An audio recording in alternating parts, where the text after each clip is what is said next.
Hello tout le monde, j'espère que vous allez bien aujourd'hui en très très bonne compagnie, accompagné de Philippe Binard. Donc, on fait un rapidement toi, l'idée c'est de te connaître, ton parcours, ta vision, bref, j'ai pas mal de questions à te poser. Ok. T'hésites pas s'il y a un truc où tu dis non, j'ai pas envie de répondre, hop, joker, tu fais le joker, ok, Ouais, ok. Et puis l'idée c'est qu'on prenne du plaisir à échanger. Ok, super, ça me va. C'est cool? Ça me plaît. Alors, Ouais, qui es-tu Philippe? Bon, déjà, je m'appelle Philippe Binard. Je suis coiffeur depuis maintenant 41 ans, puisque je commence à 17 ans. Ouais. Sur Rennes, Bretagne. J'ai toujours travaillé sur la région. Ouais. J'ai travaillé jeune un petit peu sur Paris. Je suis monté sur Paris quelques temps, et puis voilà, je suis revenu dans la région. Donc j'ai eu un parcours classique, mon CAP en 2 ans, mon BP. On m'a souvent demandé t'as toujours voulu être coiffeur? Non, pas forcément. J'ai voulu être coiffeur peut-être à 16 ans et demi, à 17 ans j'étais coiffeur. Donc voilà, et ça m'a tout de suite énormément plu, et je m'y suis jeté corps et âme. Voilà. Très bien. Rapidement, à 23 ans, je me suis installé sur mon premier salon. D'accord. Et depuis, je suis installé en fait depuis mes 23 ans. Ça fait, j'ai jamais eu deux salons en même temps. D'accord. C'est pas mon schéma. Ok. Mais j'ai régulièrement changé de salon. Donc j'ai vendu, j'ai développé, j'ai vendu. C'est pas un calcul, c'est pas un choix. C'est des émotions, c'est un mode de fonctionnement, c'est un ressenti. D'accord. Voilà. J'aime le développement, j'aime les projets. Et j'ai aussi eu une très très belle expérience pendant 3 ans et demi dans une école de coiffure où j'étais responsable de la formation adulte, donc des CAP en 9 mois, des brevets, des remises à niveau. Elle était où cette école?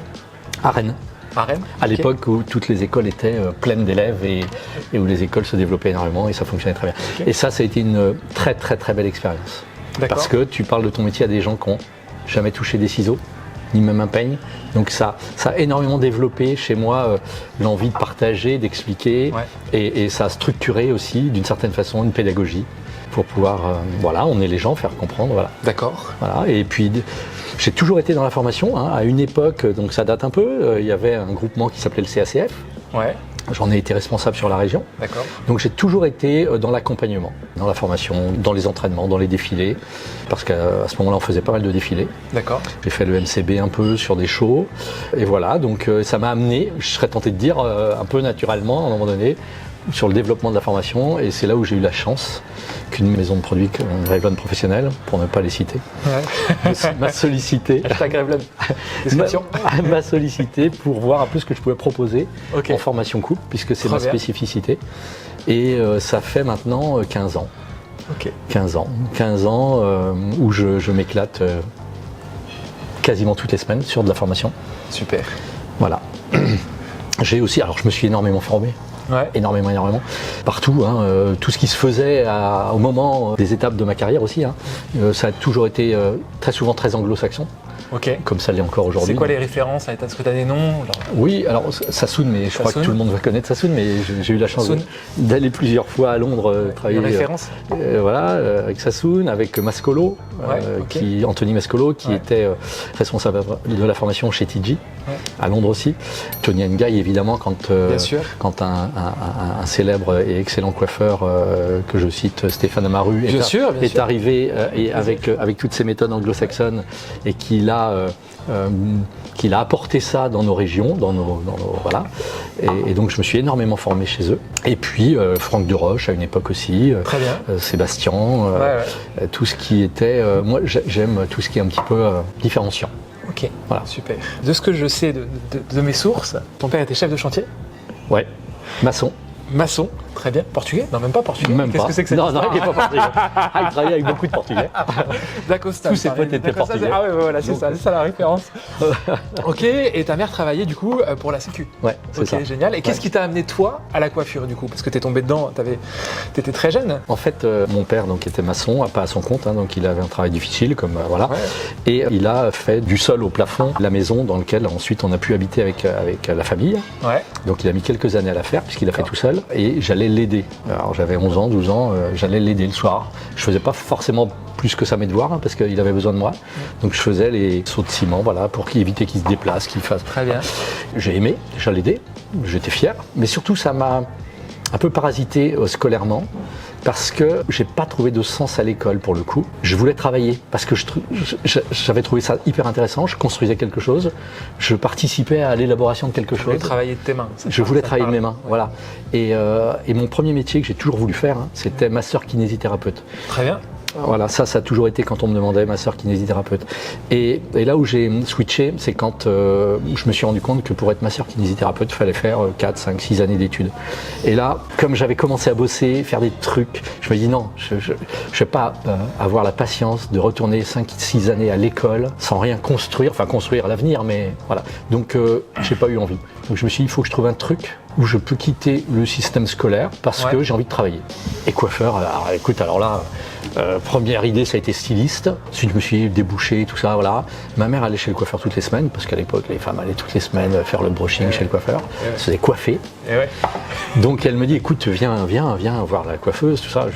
Alors la première fois qu'il a fallu poser mes mains sur les cheveux sales, entre guillemets, en tout cas c'est ma perception, je me suis dit, waouh, ça va pas le faire cette histoire. Pas terrible, ça. Et puis voilà, et puis au final, j'ai aimé l'ambiance du salon, et puis j'ai trouvé tout de suite un intérêt technique, enfin voilà, j'ai aimé. Et j'ai eu la chance de rencontrer le président de l'époque du syndicat de coiffure de la région, qui était un personnage et qui m'a pris comme apprenti. J'étais son dernier apprenti. Et toi, ce qui t'a plu du coup dans la coiffure, c'était l'aspect technique au départ ? Technique, quand tu parles de technique, parce qu'il y a forcément des coiffeurs qui, j'espère, qui vont regarder cette vidéo. Technique, c'est quoi ? L'aspect coloration ou c'est l'aspect plutôt technique, prise ? Technicité du métier. Voilà, technicité. Par rapport à la coupe et la technique ? Mais même la technique, en fait, j'ai laissé la technique rapidement parce que je me suis beaucoup formé en coupe et puis qu'à un moment donné, c'est compliqué de tout faire. Mais c'est la technicité, oui, c'est la créativité. Super. Et là, du coup, tu disais tout à l'heure, tu as ouvert ton salon à 21 ans ? 23. 23 ans. C'était quoi l'élément déclencheur ? Pourquoi tu as voulu ouvrir ton salon ? En fait, c'est ce fameux patron. J'étais salarié dans un très beau salon à Rennes où on faisait pas mal de choses, des défilés beaucoup. Et moi, j'étais toujours le premier à dire oui avec mon patron, j'allais l'aider. Et mon maître d'apprentissage m'appelle un jour. Il n'était pas très causant, il n'était pas très bavard, il était assez rude. Il me dit, Binard, je vous ai trouvé un salon. T'appelais Binard déjà ? Il m'appait Binard. Déjà, ça met l'ambiance, quoi. Ça mettait l'ambiance, mais c'était le personnage. C'est excellent. Et il me dit, Binard, je vous ai trouvé un salon.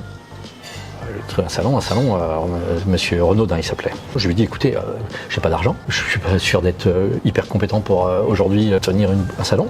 Il me dit, si je vous le dis, Binard, c'est que j'estime que vous êtes en capacité de le faire.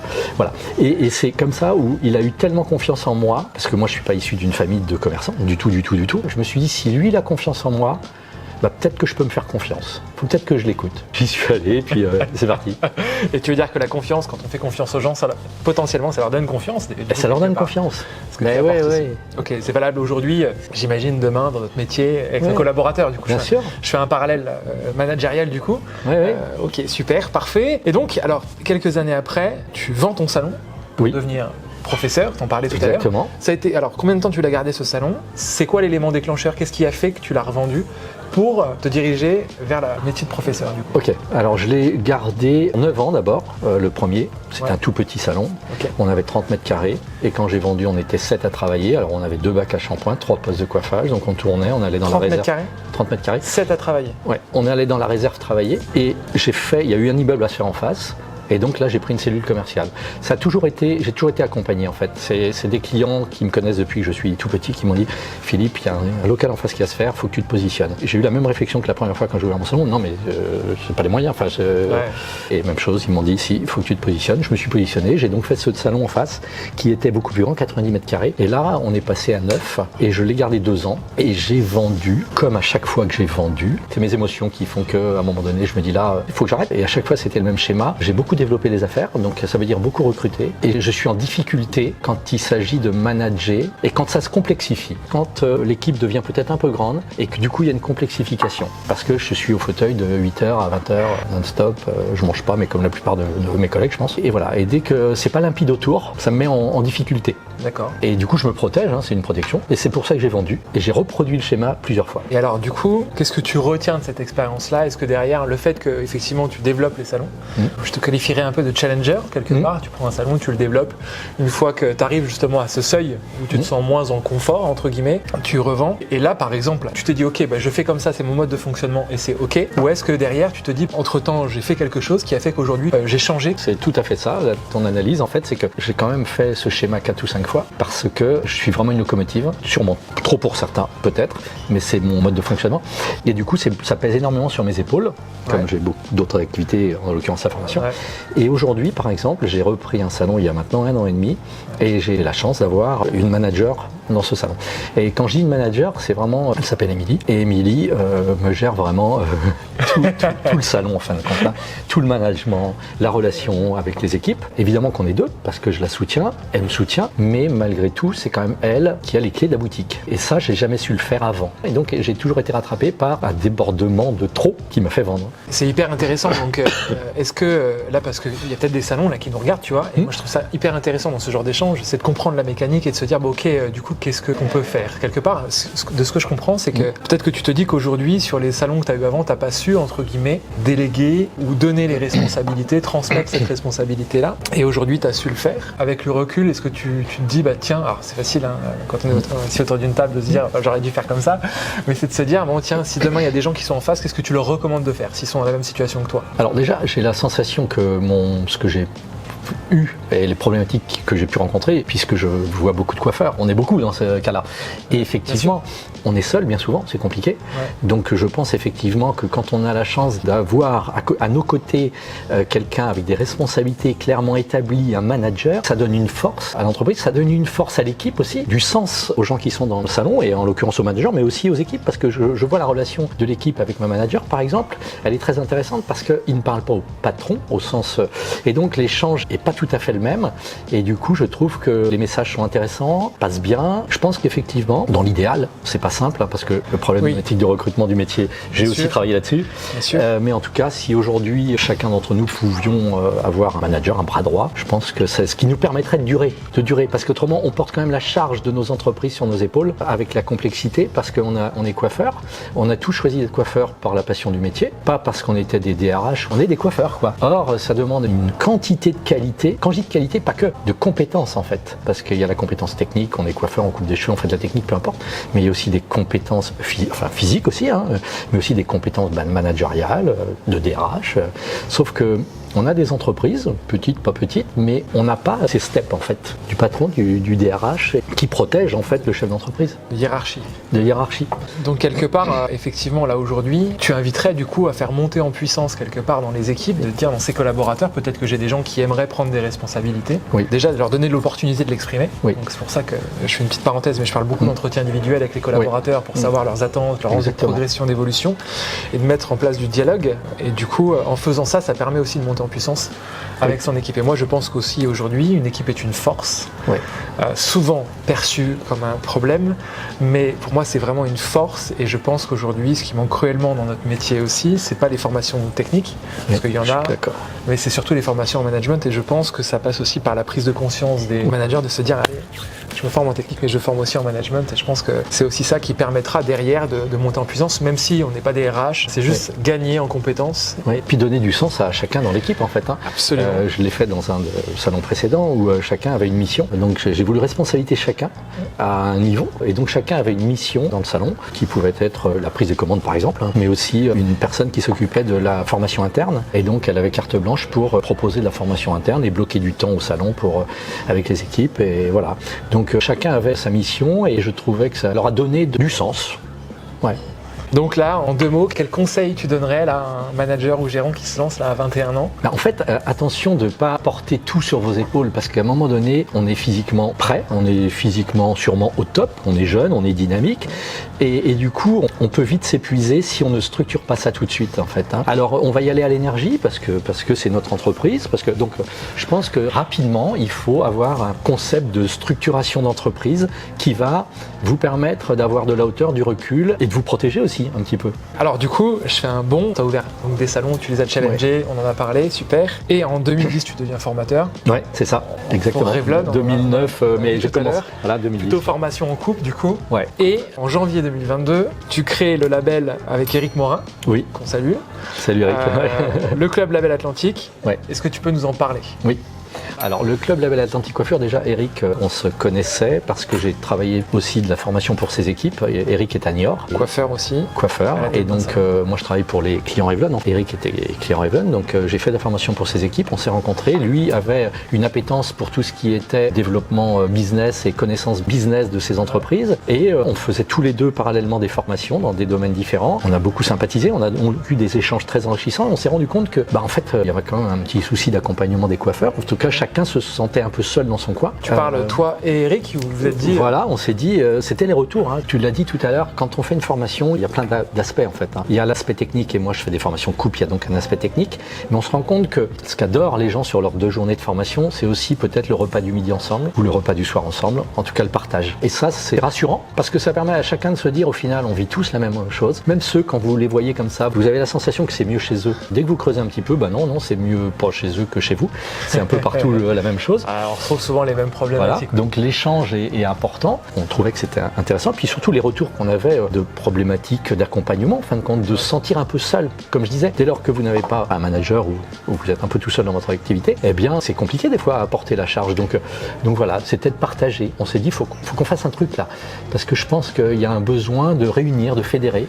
Super. Et donc, est-ce que c'est aussi par ton parcours où tu t'es dit, mince, si j'avais été accompagné, ou est-ce que c'est un élément moteur? Oui, je pense que sur mon parcours, je ne regrette rien, mais en même temps, si j'avais été moins seul, peut-être qu'il aurait été un peu différent. Mieux, moins bien, c'est pas la problématique. En tout cas, différent, peut-être plus léger. Et du coup, l'objectif de ce club, c'est quoi? Eh bien, c'est de partager déjà. Donc, on est référencé Calliope, donc c'est important parce que c'est pas forcément simple. On est donc un organisme de formation. Donc, on propose de la formation avec ce club. On fait un audit dans les salons de coiffure.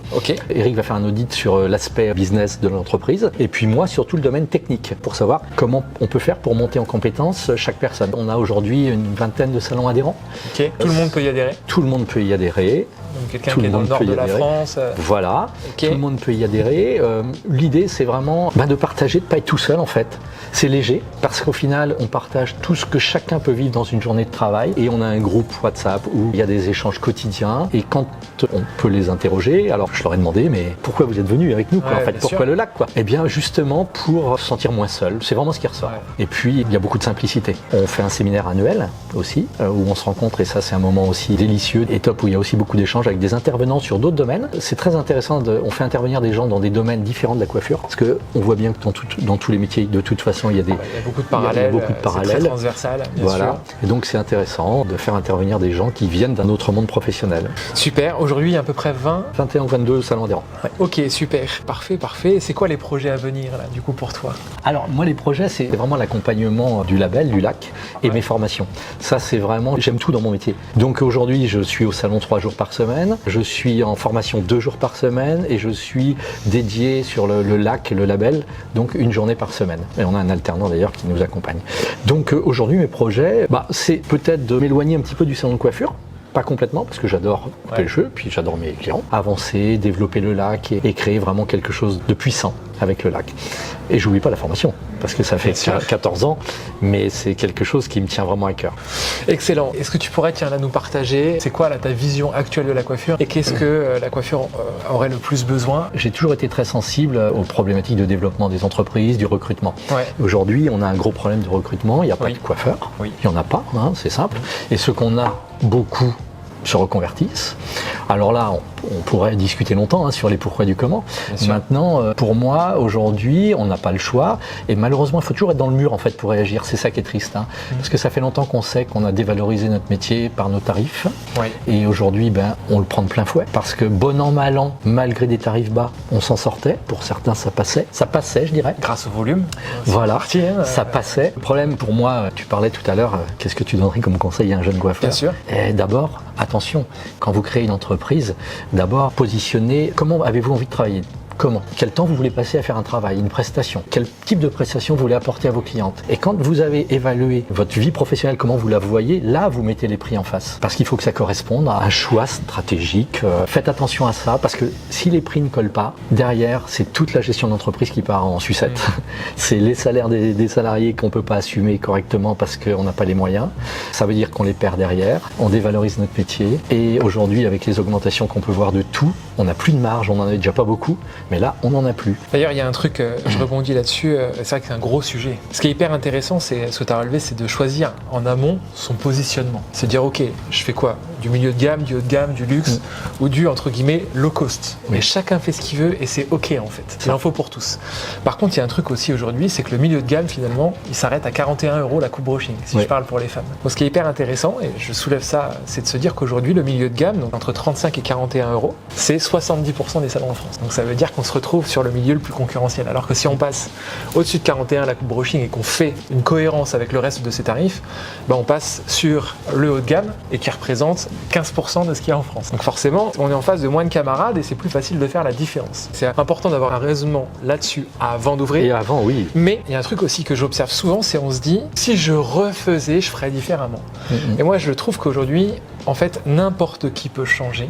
Et se dire, ok, aujourd'hui on a ce positionnement, mais quelle est ma stratégie à 1 an, 2 ans ou 3 ans? Vers quoi je veux me diriger en termes de positionnement? Et les clients qui sont chez nous aujourd'hui, c'est ceux qui sont le plus enclins à nous suivre sur une augmentation, parce qu'ils nous connaissent en fait.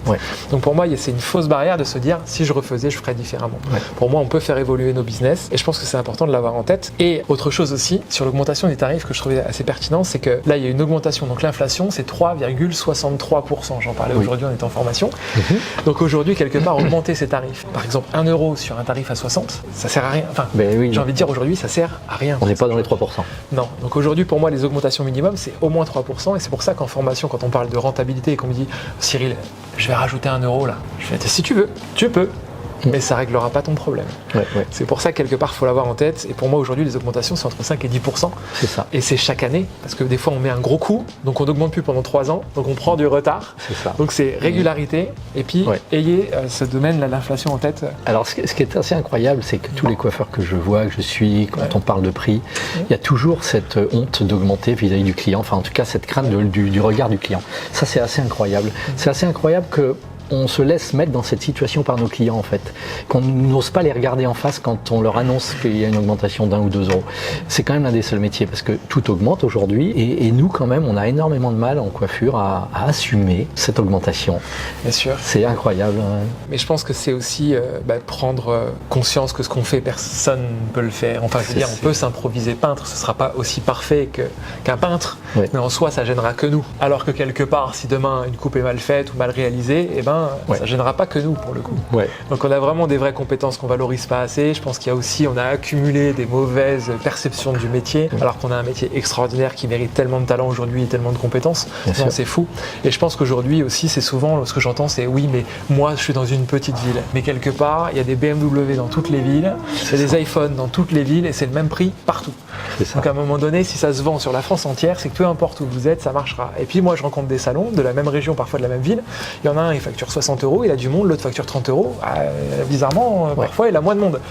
Donc à un moment donné, bien sûr, il faut le bon rapport qualité-prix aussi, d'où l'intérêt de faire monter en compétence ses collaborateurs par de la formation en couple, mais pas seulement. Je pense que l'expérience client aujourd'hui n'est pas assez cultivée. Et ce que j'observe aussi souvent aujourd'hui, c'est qu'on a des managers ou des gérants qui n'osent pas augmenter, mais c'est lié à un défaut de formation de leurs collaborateurs ou de monter en puissance. Ils disent oui, mais on n'est pas au top. Mais je tiens quand même à dire quelque chose. À l'époque, 80% de la fidélisation, c'était une belle coupe. Aujourd'hui, il faut toujours bien couper les cheveux. Je ne suis pas en train de dire qu'il faut pas mal les couper.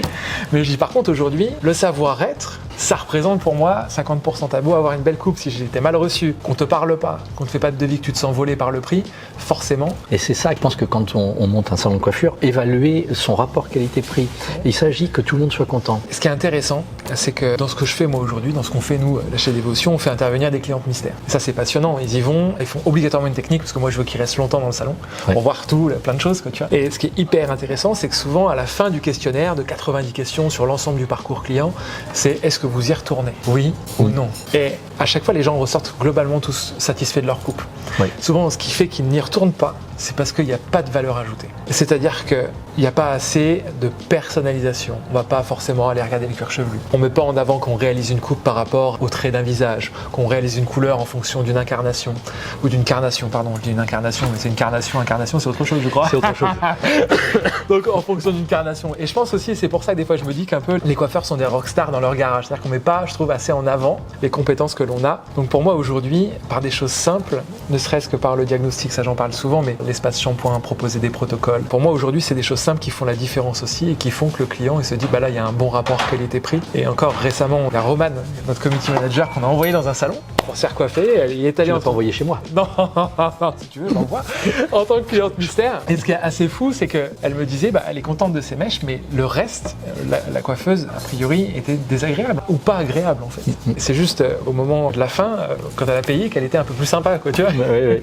Donc, effectivement, il y a un gros job à faire et je pense que c'est un beau cadeau. Alors, c'est pas pour placer Dévotion absolument, mais faire intervenir une cliente mystère dans son salon, c'est avoir un regard extérieur sur son business. Et en tout cas, moi, ce que je vois, dans ce que j'ai fait jusqu'à aujourd'hui, on a peut-être envoyé 50, 60 clientes mystères dans des salons. Ce qui revient souvent, c'est plutôt le service autour et la plus-value pour le client qui est pas là. On parle pas d'avoir une tasse, etc. Non, c'est juste l'approche client, la prise en main, le conseil qui n'est pas suffisamment là. Et je suis sûr qu'en plus, les coiffeurs ont les compétences. Je te rejoins complètement. Je pense qu'aujourd'hui, c'est cette perception que les clientes, elles veulent passer un bon moment. Et les hommes aussi d'ailleurs, sont de plus en plus sensibles à ça. Donc, il ne faut pas avoir peur. Ça permet de monter en compétence, ça permet de monter aussi une proposition de tarification. Et je pense qu'aujourd'hui, dans cette problématique de recrutement, les collaborateurs qui se pointent devant des salons ou qui cherchent, quand ils voient des tarifs à 35 ou 40 euros la coupe, potentiellement ils se disent attends, il va falloir que je charbonne. Oui, c'est ça. Pour faire un certain volume, pour pouvoir gagner ma vie.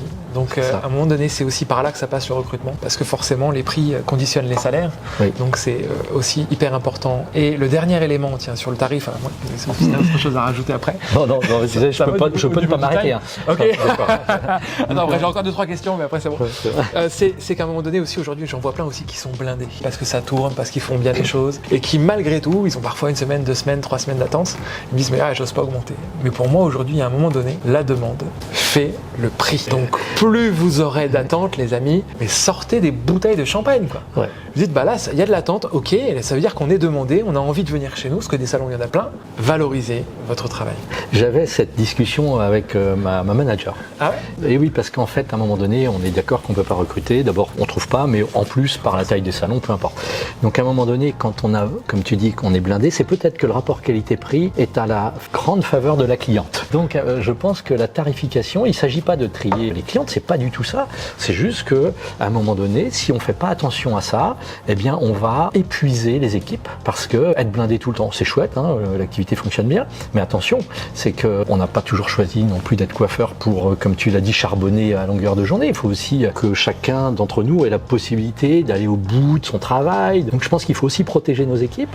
Et à un moment donné, quand on est blindé, je te rejoins complètement, je pense qu'il faut revoir la tarification. C'est qu'elle n'est pas... il y a un problème. Il y a un petit souci. Comment elle s'appelle, Émilie? Émilie. Émilie, c'est pour toi, c'est cadeau. Mais... Bon écoute, il paraît que tu es passionné de golf et de navigation en mer et de belles voitures.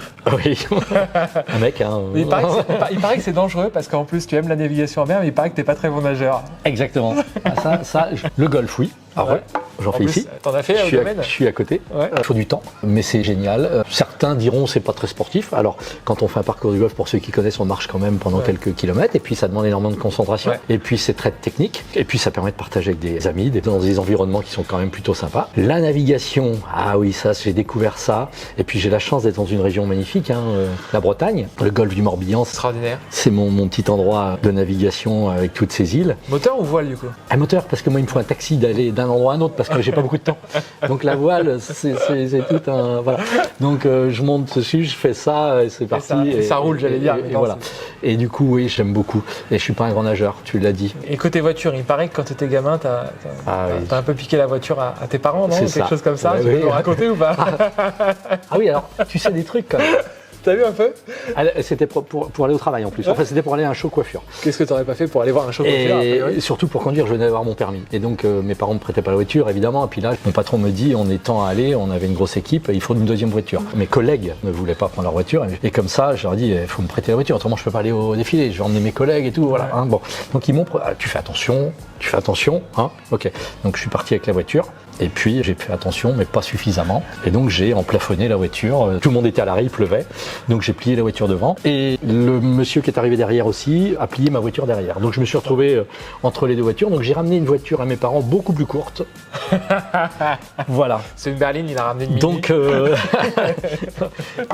ça, ouais. Mais oui, j'aime bien les voitures. Autre chose, il paraît que tu as une cicatrice sur le bras. Tu veux bien nous en parler ou pas? Cicatrice. Alors, c'est moi qui... Non, c'est pas moi qui t'ai dit ça. Si Ma tu veux bien, cicatrice si sur tu le veux bien, bras. Ça fait viril, non? Ah ouais, fais voir. Voilà, Ouais, une pas petite mal, cicatrice. pas mal. J'étais apprenti. Mon patron à l'époque, dont j'en ai parlé en début, j'avais à l'époque une mobilette. Et il me dit non, ça me plaît pas trop, attention, moi je veux pas de problème, je veux pas d'arrêt de travail, je veux pas ci, je veux pas ça. Ok, non, mais vous inquiétez pas, je suis prudent. Voilà. Et puis en rentrant du travail un samedi soir, je suis sur ma mobilette, j'ai quand même 18 ans. Il y a deux charmantes jeunes filles sur le trottoir. Je croise le regard de ces deux charmantes jeunes filles et les regards se croisent. Donc je me tourne et je continue à rouler.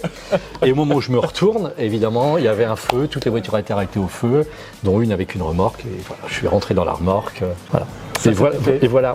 Je me retrouve à Excellent. l'hôpital avec la cicatrice. Bon, écoute, on se fait un petit truc. Allez, quelle est la chose la plus extraordinaire que tu aies faite pour ta passion? Première fois où je suis allé à Londres chez Vidal Sassoon, où ça me coûte de l'argent, parce que faut aller à Londres, c'est pas pris en charge, mais c'est ma passion, donc c'était. Ouais. Et là, j'ai vraiment vécu un moment extraordinaire. Ouais. Voilà, c'était magique. Parfait. Quel est le plus grand défi que tu t'es lancé?